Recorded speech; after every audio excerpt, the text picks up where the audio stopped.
Hey guys, and welcome to this week's edition of Double K's Take.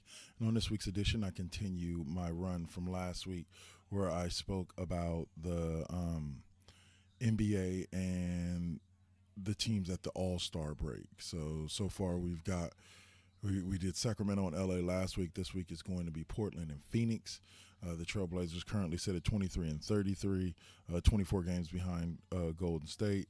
They're 14-13 at home, 9 and 20 on the road, 5 and 3 in their division, and 16 and 20 on in the conference. That's good for 10th in the West. I have them at a new projected. I believe I had them projected as a 50-win team. Now down to 42 and 40. They're averaging 108 points a game on the offensive side of the ball with 44 rebounds also, which is good. Both rank them in the top 10 in the league. 22 assists per game puts them about middle of the road, about 18th, and they're giving up 110 points a game, so not playing much defense. They just recently traded away their field goal percentage leader, Mason Plumlee, to the Denver Nuggets, but I think that they are still a pretty good team that can possibly sneak in late. I believe Sacramento is 3 games behind them. They're closing in on that 8th spot. They're led, of course, by Damian Lillard in points per game and assists per game with almost 4. CJ McCollum is right behind him. They have a good young core, so I don't see this team getting any worse.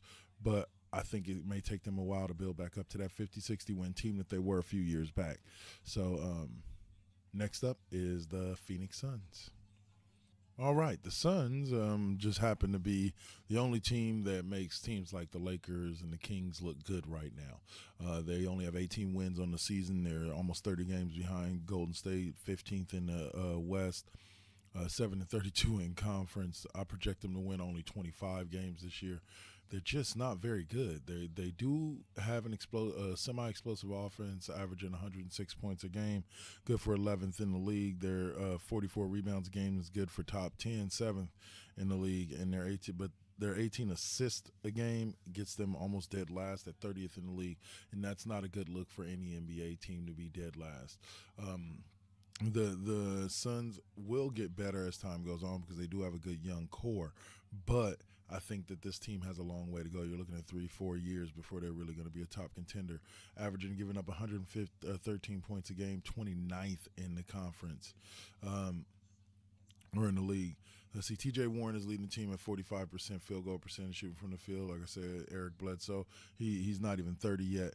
Both those players should make a decent impact come the end of the year or come next year or the next few years. I don't know what else to say about the Suns. I think that they have the potential to be a pretty good team. Their head coach, I believe, is Jeff Hornacek, is a man that can and will make them improve, but I just don't see them getting anything beyond being a 7th or 8th seed in the East unless they manage to land a massive player in free agency or something like that.